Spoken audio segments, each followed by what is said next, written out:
अस्सलामुअलैकुम, welcome back to my channel. Please like share and subscribe to my channel. Bell notification को on कर दीजिए। हमने देखा कि हानिया की दोस्त इरम का भाई पूछता है कि तुम्हारी दोस्त कहाँ है, तो बोलती दादी का इंतकाल हो गया इसलिए नहीं आई। तो भाई बोलता है हम तस्वीर के लिए चलेंगे। डॉक्टर आके बताते हैं कि साथ को होश आना शुरू हो गया। तो माँ बाप उससे मिलने जाती है माँ, तो वहाँ उस वक्त भी वो अपनी बेहोशी के हालत में आयशा का नाम ले रहा होता है। यहाँ पर दिखाया कि इरम और उसका भाई मिलने आते हैं हानिया और अनम के घर पे। तो अनम फिज़ा को लेने जाती है और अंदर जाके दुपट्टा उतार के बाल सेट करके आके बैठ जाती है सामने।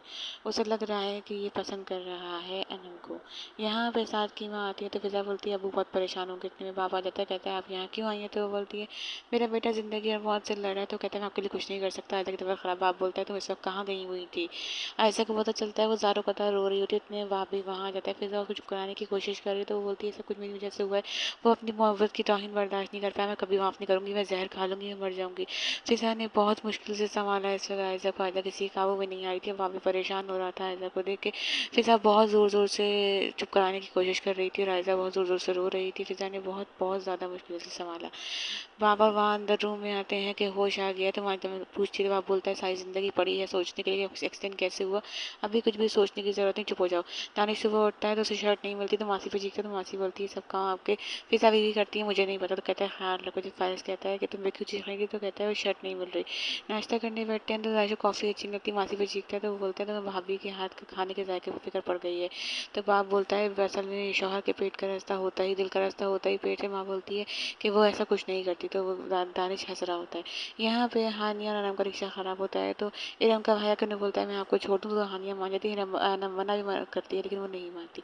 घर पे फारिस आया है फिज़ा को लेना। फिज़ा कहती है क्या बात, बताता है भाई बहुत परेशान है आपकी वजह से, घर बहुत याद कर रहा है। आप कब चलें, बस मेरे साथ फॉर रेडी में लेके जाऊँगा। इतने में वहाँ पे हानिया और अनम आ जाती है।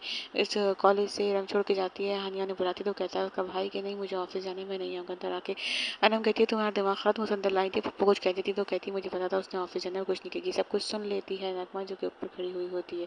फिर अंदर आके देखती है फारिस खड़ा है। अनम चली जाती है चाय लेने। वहीं पे बैठी थी हानिया उससे बात कर रही होती है। इतने में पप्पू वहाँ आ जाती है। पप्पू उसको बाहर जाने का पूछ रही होती है तो पप्पू आ जाती है। पप्पू कहती है जाओ हानिया तुम चाय लेकर आओ, घर से पूछिए हमें सब कैसे हैं। यहाँ पे बाप बोलता है कि मैं तुम्हें कितनी बार कहा बाइक में जाओ, तुम गाड़ी लेकर दूंगा। दानिश घर आता है, पूछता है कब आई हो फिजा से। तो वो बोलती है दोपहर में आई थी, आप ठीक है। तो कहता है मैं ठीक हूँ, मुझे क्या होना है, तुम्हारे अब्बू ठीक है। तो वो कहता है कि हाँ मेरे अब्बू ठीक है। तो वह दानिश के कपड़े निकले थे तो देख कर दानिश खुश होता है। वह दानिश और फिजा के बीच में नज़दीकियाँ बढ़ रही है या अट्रैक्शन पता नहीं, जानने के लिए आपको हमारे से बने रहना होगा। अगले एपिसोड में हम देखेंगे कि बाप कहता है दुनिया वालों की बातों से ज़्यादा घर वालों की बात तकलीफ देती हैं, घर वालों की बातें बर्दाश्त नहीं होती। नगमा कहती है कि बुलाओ जो लोग अंगूठी पहना के गए थे उन्हीं को बुलाओ, उसको रुख करो। तो आप बोलता है मैं अपनी बेटियों की खुशी के लिए कुछ भी कर सकता हूँ, ऐसा कुछ भी नहीं होगा मेरी बेटियों के साथ। आयशा परेशान है कि अब क्या होगा। दानिश घर आता है और फिजा को देख के होता है खुश कि फिजा घर पर है। बाप कहता है कि मैं अपनी बेटियों की खुशी के लिए आखिरी वक्त तक लड़ूंगा। मैं अपनी बेटियों के चेहरे में खुशी देखना चाहता हूँ, चाहे कोई कुछ भी कहे, लेकिन मेरी बेटियों की ज़िंदगी मेरे हाथ में, मैं इनकी खुशियों को तबाह नहीं होने दूंगा।